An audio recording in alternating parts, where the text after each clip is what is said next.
Hi, everyone. Thank you so much for joining us today. We're so excited to have you here. My name is Kate Roska. I'm the founder of Sensory Friendly Cities. We are a nonprofit organization that focuses on raising awareness about sensory differences and increasing sensory accessibility across the lifespan. So, today we're specifically here to talk about the workplace, and we're so lucky to have Rachel Hawkins with us to do that. So, I'm going to introduce you to Rachel here. Rachel is an occupational therapist and a self advocate for autism. She feels this gives her a unique advantage to speak on these topics and drives her passion about neurodiversity in the workplace and inclusion for all. She has worked mostly in the school setting with the pediatric population, although her last job created programs for young adults transitioning into the workforce. During this time, she became involved with attending neurodiversity conferences and meetings and continues to seek opportunities as such. She has been a guest on various podcasts and video interviews, and her story was last published in a book called This is Autism. She seeks to continue advocating and making a difference for all individuals, regardless of disability or difference. And we are so grateful to have Rachel here with us today. So without further ado, we're going to pass it over to her to get started.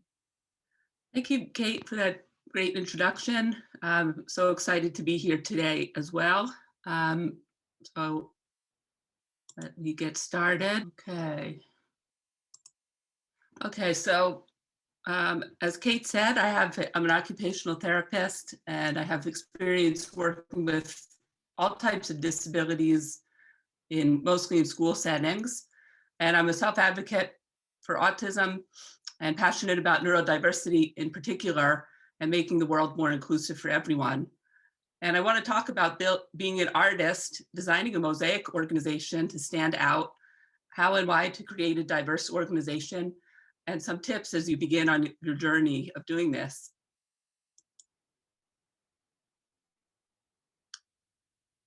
I took this definition from lexico.com. This is the definition of a mosaic. Either a picture or pattern produced by arranging together small colored pieces of hard material, such as stone, tile, or glass, a colorful and variegated pattern, and a combination of diverse elements forming a more or less coherent whole. And that's really the aspect that I want to focus on. Yeah, as you're building your organization, you're looking for diverse elements or diverse individuals to form a standout company. And there's many aspects of diversity, as I'm sure you know, but we'll focus really on neurodiversity and a lot on autism. There's a lot on autism hiring programs and autistic employees that I'll be talking about. So just a brief history. The mosaic dates back to the 3rd millennium in Mesopotamia. So it's 4,000 years old. And then it went from Christians adopting the mosaic art form for their churches. Greeks and Romans and Aztecs used this art form. And it's endured over the years, and it's really a timeless art form from thousands of years ago till today.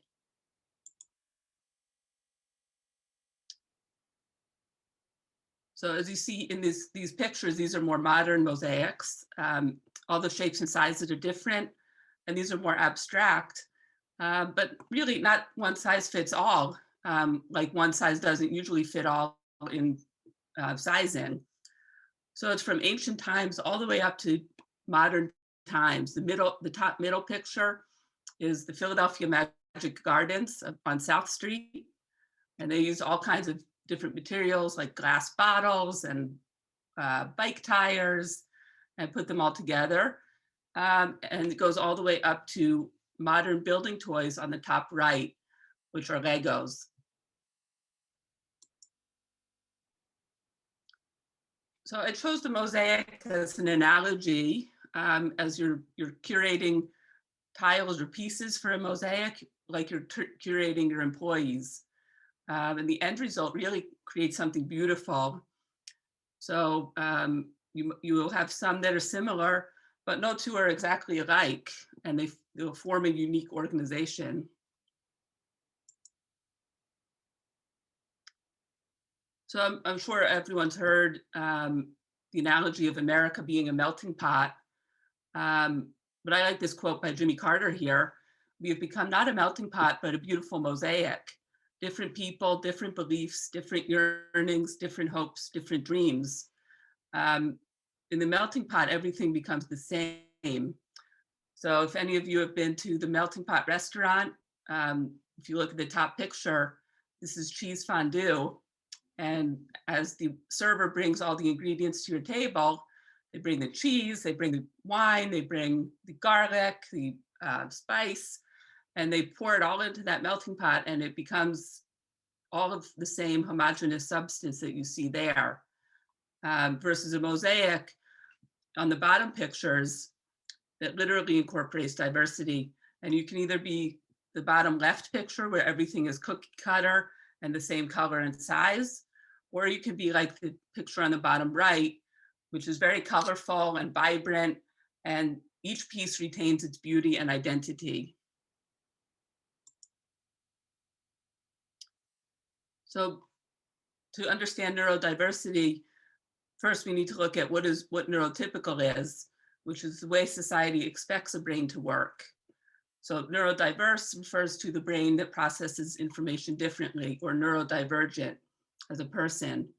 And just some of the disorders here are attention deficit disorders, autism, dyslexia, dyscalculia, dyspraxia, dysgraphia, OCD, and like how not all computers think or process the same. There's different programming languages, different operating systems, foods, music, because variety is the spice of life.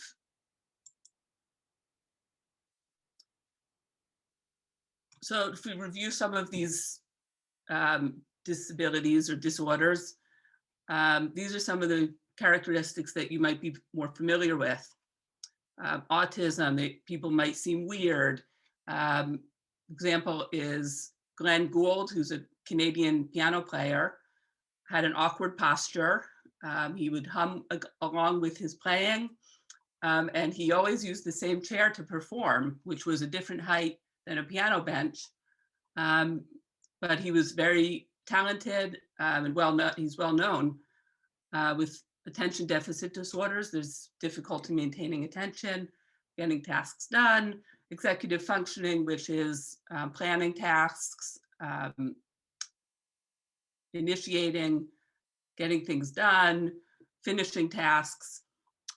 With OCD, there's thoughts and behaviors that interrupt daily functioning. And I just found it interesting that one of the characteristics of OCD, obsessive compulsive disorder, is the fear of contamination. And I thought that was interesting because right now no one is shaking your hand. So it works. It's an interesting characteristic. Dyslexia at a basic level, dyslexia, difficulty with reading and writing, dyscalculia, difficulty with numbers and math, dyspraxia, difficulty with movement and coordination, then mental health disorders, all kinds of mental health. So I like to look at it like, is the glass half full or half empty? I like to look at the positive. However, there are some people that look at these characteristics as a negative, like Jay Leno's guidance counselor saw the negative aspect of his dyslexia and told him to drop out of school. So 14% of the population has some kind of neurodivergence. So it's kind of like the 6 degrees of Kevin Bacon. If you don't know someone directly that is neurodivergent, you probably know someone that knows someone that is neurodivergent. So this picture is an illustration of a cardboard representation of Lincoln Financial Field. And I took this at the SAP Autism Symposium at Lincoln Financial Field. And the artist is standing there, Autisarian Campbell Smith, who's an autistic adult. And he does these representations of buildings. And the idea behind Autisarian is that people are born with superpowers due to their autism. And these people need to be creative and think outside the box. There was an employee at Comcast who liked sports. And as you know, there's so many channels on our TVs now. that it's hard to find a certain channel. So he came up with the accessibility feature to talk to your remote, and he was able to find the sports channels. And he's a blind employee, and he does a lot with accessibility. So that doesn't just help him, it helps other people. Like my stepdaughter talks to the Apple remote and says, find this show. On an Accenture study, they found that people with disabilities or neurodiverse individuals in companies had higher productivity and revenue, less turnover, and were able to outperform their peers. And I think that's because we think of things differently, we come up with different approaches, and we need to be creative because the world is not built for us. Like I'm also left-handed, and the world is not built for left-handed people. So we are typically more creative because the world is built for right-handed people. So like I said before, you could either be like Jay Leno's guidance counselor and see the negatives, or you can be like his English teacher who encouraged him with his dyslexia. She noticed he would tell stories and jokes, and so she encouraged him to write those down and then deliver them for the class. So here's a picture of me, my dad, and David Siegel, who's an autistic employee at SAP. And this is the Philly special, because we're standing in front of the picture of the Philly special at Lincoln Financial Field, at the SAP Autism Symposium. So SAP is a software development, cloud services, intelligent tech company. It stands for Systems, Applications, and Products in Data Processing. And these individuals are able to think of things differently. David Siegel was able to invent a new ticket-based approach to process requests, which were previously piling up in an inbox. He came up with a way to make them easy to track, so they were able to get processed. An Argentinian SAP employee came up with a way to process invoice forms. It took from several days to 20 minutes. So there's a lot of productivity and out-of-the-box thinking. At EY, Ernst & Young, a group of autistic employees learned Python well enough in 4 weeks that they were able to build a product for a client. So these are, and like Goldman Sachs article said, these autistic employees are focused, have great attention to detail, ability to spot irregularities, and strong tech skills. And we'll get more into that further along. But if not everyone is like that, there are a lot of people who are like that. And these are some of the skills of these individuals that are typical. So in this picture, it's easy to see there's a red flower standing out amongst a field of yellow flowers. But in the workplace, it might be hard to see or tell who is neurodiverse. And so they need to tell you. And it's best to get to know your employees and take time to learn about them, because disclosure is not always a positive thing. And it's always like difficult to figure out when to disclose, and should I disclose now or should I disclose later? It can be weird or uncomfortable.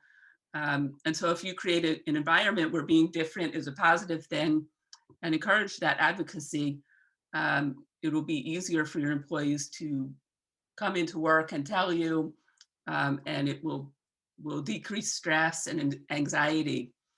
I saw on LinkedIn that the best thing about a job is the boss, which I think is so true, because like in my last job, I had a great relationship with my bosses and was able to grow and develop because they again saw the positive aspect of me being neurodiverse.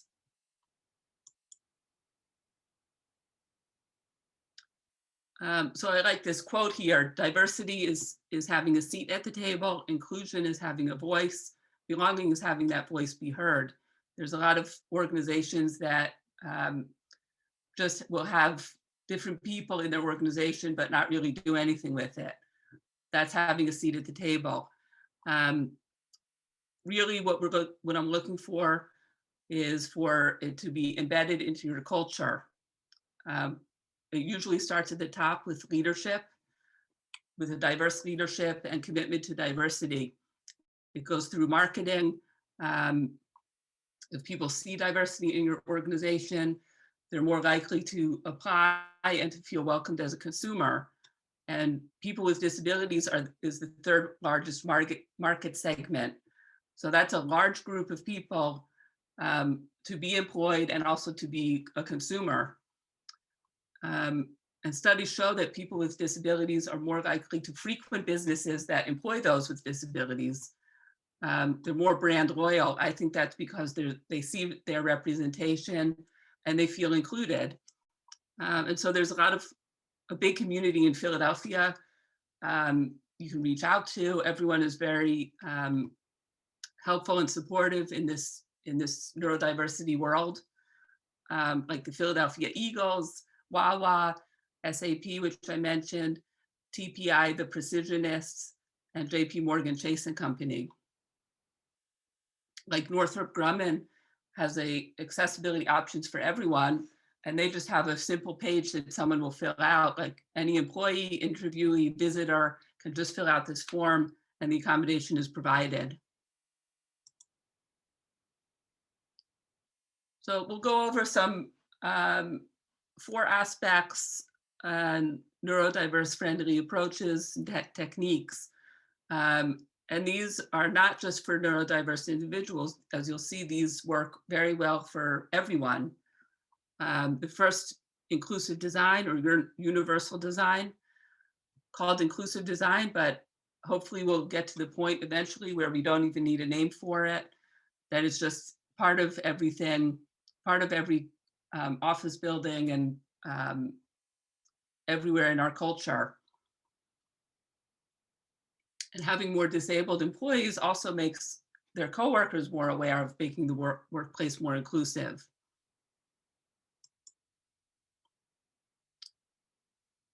So inclusive design started in the 1960s, looking at physical barriers.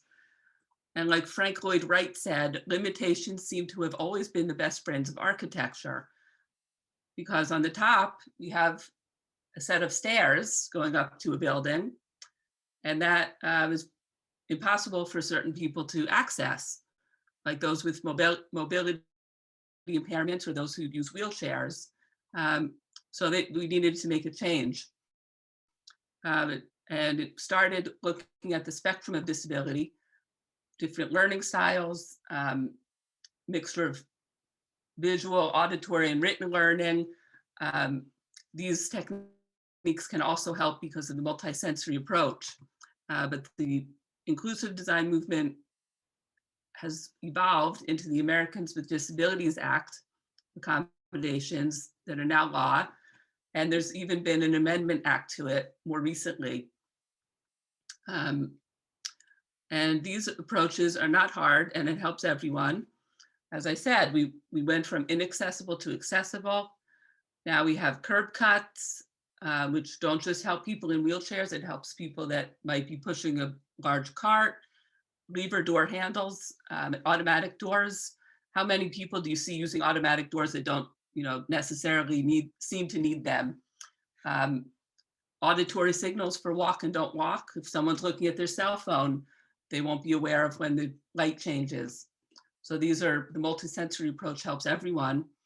And now we're ushering in a new era for people with invisible disabilities.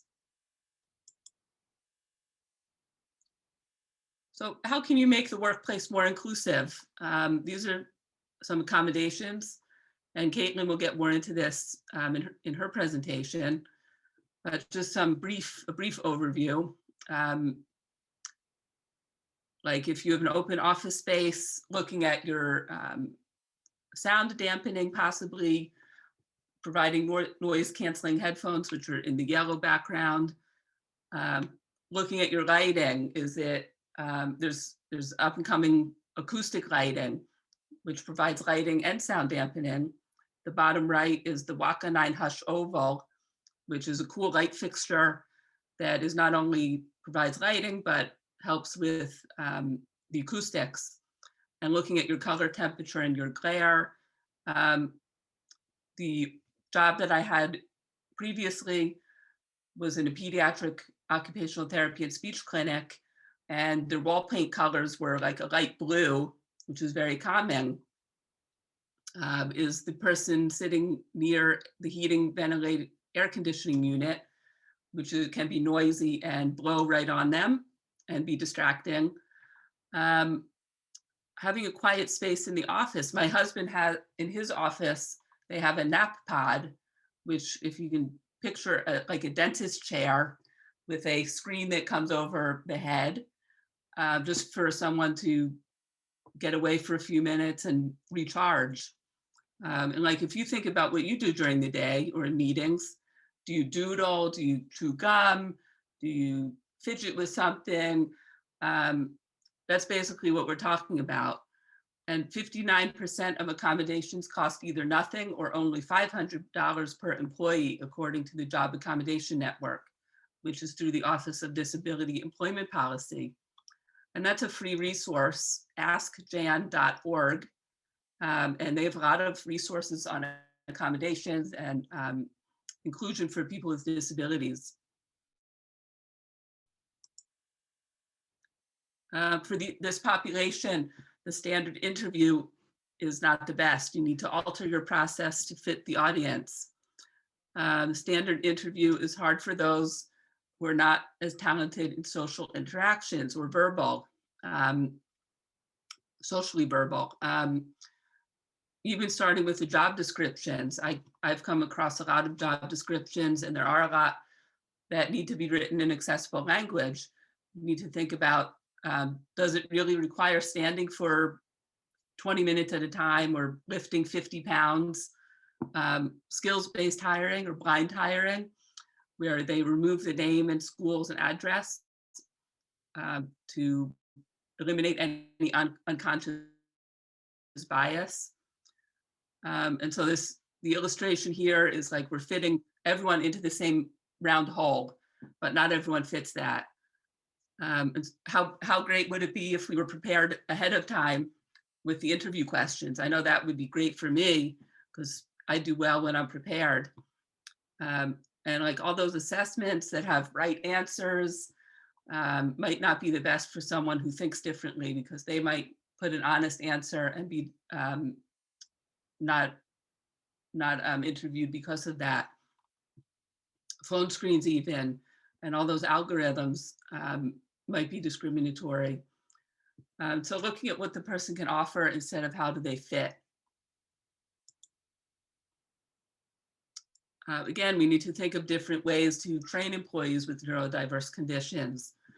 SAP and Microsoft, they have mentors, which is great. Making complex instruction simpler and easier to understand would be helpful for anyone. Like this is kind of like learning a new language, where you're learning a new company's culture and style. Even things like what should I wear for the first day and what's my schedule going to be like. I know that I like to be prepared, even in everyday things or in weekends, so I can plan my week. And like change can be stressful for anyone. So just preparing them for what's coming up and how to go with the company culture. And for retention, many techniques can work for anyone. Meeting with your supervisor or team to check in. As I said, open and clear communication. Neurotypical people tend to talk with idioms or in idioms. And that's something that I had a little more difficulty with when I was growing up. But just being clear in your requests and timeframes for projects. For example, one that I think is relevant is if everyone's in a meeting and you're looking at a document, maybe online, and you say, are we all on the same page? Meaning, are we all in agreement? The neurodiverse employee might think, yes, I'm on page such and such. yes, we're all on the same page, literally. And just some other ones, blank check was kind of a weird one, meaning freedom, or I'm bringing home the bacon, which if you come into so-and-so, the elevator between floors, you might think someone's making that for dinner tonight versus bringing home the money. So just to be clear, looking at your sensory environment and layout of the office, what changes might be able to be made, and training your neurotypical staff. There's many agencies that provide that. And there's people that you can reach out to.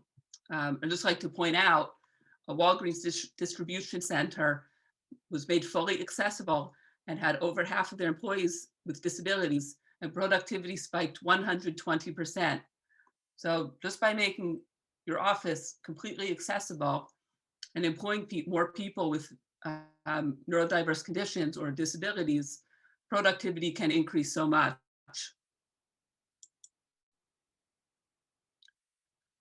So that's a lot of information. Most likely you have some neurodiverse employees in your company or organization right now. As I said, there's 14% of people with some kind of neurodivergence and 1 in 4 adults with a disability. So just do it, like Nike. Put out an invitation to your staff, say, this is what I'm looking to do. And I know that some programs have gotten started by doing that. In a government contracting company near me, MITRE, there's a woman that started an autism hiring program, and that now they're going and connecting to the government, all because of her interest.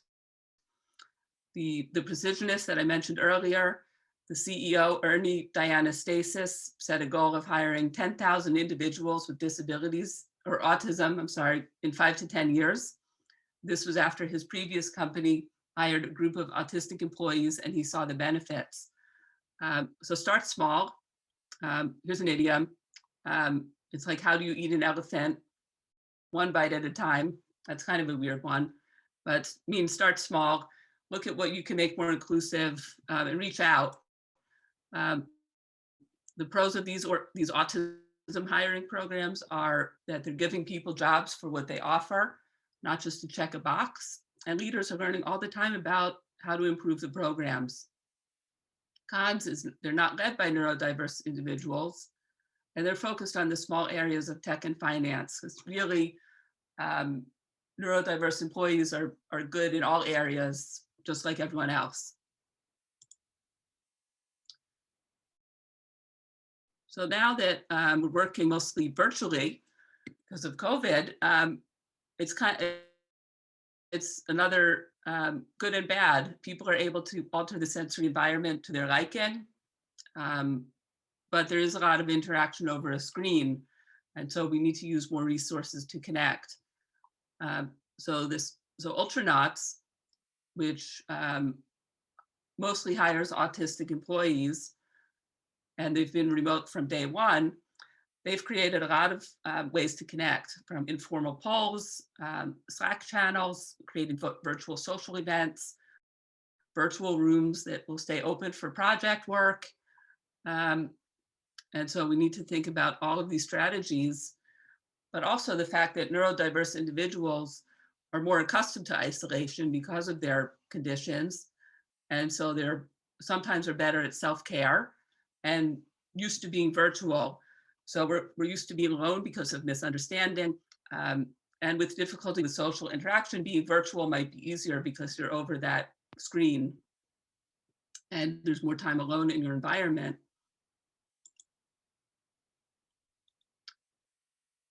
So really, without diversity, life would be very boring if you think about it.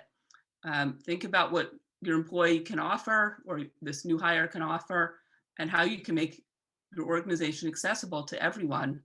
Just use your creativity to come up with new business practices and models. Imperfection is the enemy of progress. So just start. But really, if you want to have a great organization, company, or association, then consider yourself an artist creating a beautiful mosaic. be an artist designing your enterprise. So I'd like to thank everyone for being here. I have my contact information if anyone would like to ask questions or has comments. I look forward to hearing from you. Thank you. Thank you so much for that, Rachel. I was over here taking notes the whole time. Oh, That great. was so insightful. So I'm just reflecting back on some of the things you said. I love this idea of a mosaic, just how much more beautiful are organizations with diversity of all kinds. And just, it's such a great analogy. And thinking of all these accommodations benefiting everyone. The nap Right, pod in your husband's office, like how wonderful is that? I would love to have that in my right. office. So that's so great. All right, I'm gonna switch over to talk a little bit more now about the sensory aspects of the environment. You heard Rachel touch on that a little bit, and that's something that obviously we were very passionate about here at Sensory Friendly Cities. So I'm going to focus on that. All right. So, as I mentioned briefly in the beginning, my name is Kate Roska, and I am the founder of Sensory Friendly Cities. But I'm also studying to be an occupational therapist like Rachel. So, I do have this interest in the sensory environment and how we can make our workplaces more sensory accessible in a way that benefits autistic employees and other employees with sensory differences, but really, as Rachel said, benefits everyone. So first, I want to talk a little bit about the eight senses. You're probably thinking, what's up with the eight senses? I know five. So we like to recognize some other senses that you might not have heard of. So first, the visual sense. This is anything we can see, perceive with our eyes. I think most people are familiar with that. Second, auditory. So what you can hear, different sounds, different noises. The third is olfactory. This is different smells that might be in your environment. Fourth is tactile. So this is our sense of touch, things we can touch and feel with our hands, but also all over our bodies. If you think of clothing, that's a tactile sense. You're feeling that on your body. The fifth sense is gustatory. So this is things you can taste, food, drinks, sweet, sour, all of that good stuff. Now, one you might not think about as much is vestibular. So vestibular is really the sense of where your head is in space. A lot of this, if you are familiar with autism or you know autistic people, you might notice that some have a tendency to like to spin. And this is because it affects their vestibular system. So, this is one thing we can think about in looking at productivity, which I'll expand on more. Another sense is called proprioception. So, technically, this is where knowing where your body is in space. So, if you have your eyes closed and I raise your hand, you'll know that your hand's in the air. But it also is relevant in terms of deep pressure. So this is another sense we can pull on for calming or regulation in the workplace. And the final sense we're going to talk about is interoception. So this is really not talked about much at all, but it's a sense of what's going on in our bodies. So maybe how we feel that we're hungry or we feel that we're tired, that our brain needs a break, something like that. What's relevant here about the senses is we kind of assume that everyone experiences the world the same way that we do.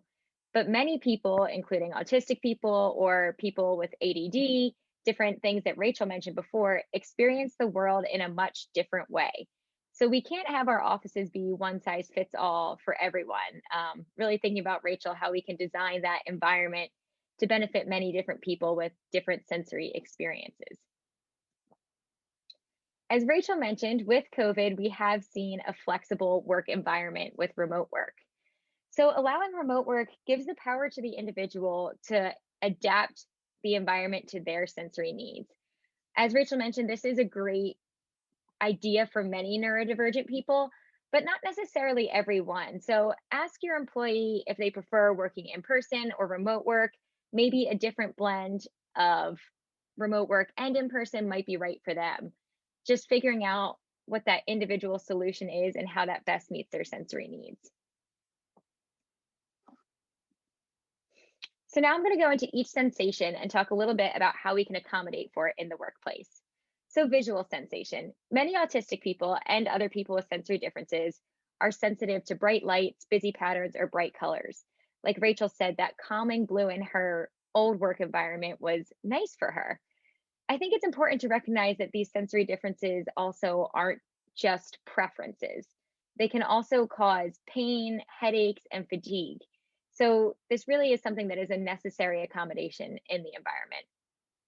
With many of these, there's many potential solutions. So, it's all about finding the right one for the individual because what might work for one person doesn't necessarily work for another. So, some potential solutions for visual stimuli are blue light glasses, which are very popular, especially in the terms of remote work. But one thing I think is really interesting is you can also do an alternative setting on your computer, like a night mode. So, this is a free accommodation that almost all computers offer. So, that's one thing you might consider testing out. Cubicle covers, a different place in the office to sit, different lighting sources. Like Rachel said, that acoustic lighting fixture, how neat was that? And just reducing the stimuli in work areas. So, not having all the clutter or bright lights. So, auditory sensation, in my opinion, is one of the more understood aspects of sensory differences. A lot of people understand that loud noises can be extremely painful or bothersome to people on the spectrum or other people with sensory differences. So, some potential accommodations include working in a quieter part of the office. You'll see in the pictures here, I have some low tech and high tech. This employee is just wearing some noise canceling headphones, but you might consider even having those earbuds or headphones available for all employees. Like I said, whether you have sensory differences or not, we all want a little quiet here and now. This one on the bottom here is a little more high tech, but that's a noise canceling booth. You'll see these in popularities for people who have jobs that require a lot of calling because they need that quiet around you. But it can also be a great source of accessibility. You might consider alternative alert systems, maybe like vibration on phones, the ability to join large meetings virtually. Obviously, this is how we're doing it now with COVID. But even when we go back to work in our workplaces, being able to join virtually allows the employee to control the amount of sound that's coming out and, maybe having closed captioning on that video so the sound isn't overwhelming at all. Closed captioning benefits so many people. It's not just a sensory accommodation. Again, you'll see this theme over and over that these accommodations really help everyone. So, smell is something we really don't think about, but it can be a huge barrier in the workplace. You can think about how some smells are so bothersome to people that it causes nausea, and people with sensory differences tend to be more sensitive to these smells as well. So, some simple solutions: moving your desk away from the areas with strong smells, like the kitchen or the break room, considering fragrance free policies or asking employees to be mindful of their fragrance. I personally always use a fragrance free policy for myself in the workplace just because I know I could be working with clients who really find that distracting or bothersome. You can also consider lower tech accommodations such as a desk fan that will help, reduce some of the impact of those fragrances that might be in the office. Tactile sensation. I just love this picture to the left. So this is a tag on a shirt and it says what it looks like versus what it feels like. And for people who don't have sensory differences, it can be really hard for us to conceptualize that. But just knowing that this is how someone who is autistic and on the spectrum presented this shows you how bothersome and hard these sensory experiences can be to deal with. So, with tactile sensation, it's anything that relates to our sense of touch. I really think about workplaces with a dress code or maybe with a uniform. Some of these requirements may be particularly burdensome. So, having some flexibility in uniforms that people might be able to pick their brand or find something without a tag that can allow for more comfort in the workplace. Flexible seating options like bean bags or chairs of different textures can also allow individuals to choose what works best for them. Thinking about taste now, food in particular can be a really tough spot for people with sensory sensitivities. And in our workplace, it's not just our work. We have social events and we have events with food. So something to consider is offering multiple options for lunch catering or other events. Bring your own lunch is one way to avoid this altogether. Just have people bring what they want to the workplace. offering a wide variety of snacks or allowing people to request snacks in the workplace. And I want to highlight that sensory experiences can be helpful as well. It's not always that you need to accommodate against an aversion to it. One of my sensory preferences is I like to have very cold water or mints or gum to help me wake up and focus at work. So consider things like that in the workplace as well that can help employees be more productive. All right, here we go with our vestibular sensation. So, as I mentioned earlier, our vestibular sensation has to do with the position of our head in space. Many people find that vestibular sensation, like spinning or jumping, can help regulate their energy to be at the right level. So I have a office chair that rocks and I love it because throughout the day it helps me regulate my level of alertness. So considering having office chairs that spin or rock available, I also like the idea of having exercise classes available to employees, used during lunch breaks or during the day. Something that's really important that I haven't touched on yet is this idea of attitudinal accommodations. Accommodation, sorry. So, my favorite part about attitudinal accommodations is that they're free. So, as Rachel mentioned, this would be something like training neurotypical coworkers to understand, what these sensory differences are and why different employees need different things. So if I see one of my neurodivergent coworkers, jumping up and down, I'm like, oh, they're taking a break. That's how they get their stress out, or that's how they regulate the energy they need. And providing this a space where employees can do what they need to be productive safely and with that inclusive environment. So proprioception, one thing that I really like about proprioception is that it can really be used as a tool. So deep pressure can be a calming sensation in high stress situations. So some accommodations you might consider a break room with bean bags, as you see in the picture, or weighted blankets. Again, this idea of flexible seating, finding seating that works for each employee, having those exercise classes available as an outlet, and allowing for breaks or working flexibly. So, being able to take that break if you need it, get the input you need to be successful in the workplace. And finally, interoception. So, this one's a little more difficult to consider in accommodations, and it rarely is. I think that's in part too because it's not as understood as the other senses. But these same types of policies that I've been talking about, the ability to take walks or breaks outside, providing multiple break areas with sensory options for regulation, can really help people gauge what they need in that time and get the sensory input they need to move forward with their day. So, more broadly, considering accommodation types, this is something that Rachel touched on as well. You can think about physical accommodations. So, as Rachel talked about, an accessible ramp or automatic doors. Those are physical accommodations that often cater to people with visible disabilities. But if you think about some of the accommodations I just suggested, such as noise canceling headphones or a noise canceling pod, that's also a physical accommodation. As I touched on earlier, attitudinal accommodations can also be extremely effective in help making a more inclusive workplace. So, thinking about training managers and training neurotypical coworkers to understand these differences and appreciate these differences in order to make that workplace a friendly place where people feel comfortable to be themselves. And when people are comfortable to be themselves, they can do their best work. So I really think having a combination of physical accommodations and attitudinal accommodations is absolutely necessary to build an inclusive workforce. So, what are the takeaways? One, sensory needs are individual. So, as I mentioned, there's all of these potential solutions, and there's even more. The Job Accommodation Network will give you a million options. But the key to success is working with each employee to understand their individual needs and designating individual solutions. I'd never heard of the company that Rachel mentioned that has an accommodation form that any employee can request, but that is quite honestly the best idea I've heard of yet. Takeaway number two, there are so many ways to address sensory needs. As you saw, they range from no cost to high cost to everything in between. So I always suggest trying out cost or low cost solutions first, because maybe it's something the person might have no exposure to it and they might not know that this could work for them. So try out the no cost or low cost and then move up from there to find out what people need. And the third takeaway, as Rachel said so many times, flexible policies benefit the whole workforce, not just people with an identified need or an identified difference. It benefits everyone.